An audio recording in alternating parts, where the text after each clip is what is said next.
This is an interesting display of a couple vehicles and a radio that were associated with Powell Crosley, an eminent radio guy who owned a radio station. He owned the Cincinnati Reds and ultimate industrialist. This first car is a Crosley Supersport, which essentially was a Crosley hotshot with doors. By this time, the engine involved was a four-cylinder cast iron version, which replaced two earlier versions. One was made of sheet metal, believe it or not, and the other was a Waukeshaw two-cylinder engine, which was his initial engine.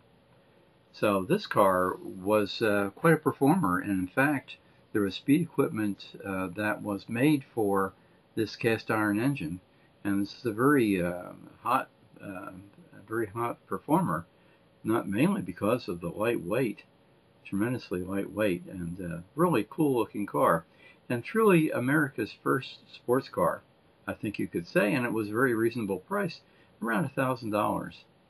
So quite amazing, 1950.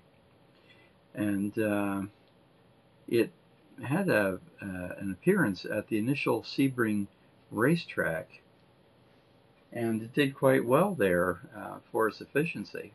So this was quite a car.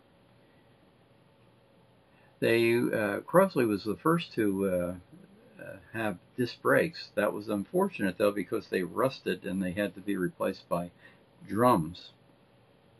But the idea was good.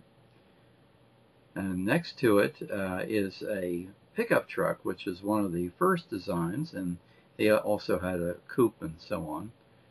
But before we get to that, we'll show you this little radio here, and that's how really Crosley made all his money, was making radios and also making refrigerators. He was very instrumental in development of the Shelvador, which was Crosley's model with the shelves in the door, first refrigerator to do that.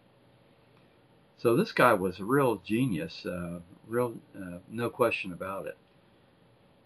And you can see that the windows in that are a sliding window. It has the two-cylinder Waukeshaw engine and soft top. So it's a neat little pickup truck. But as always, right after the war, the fortunes of the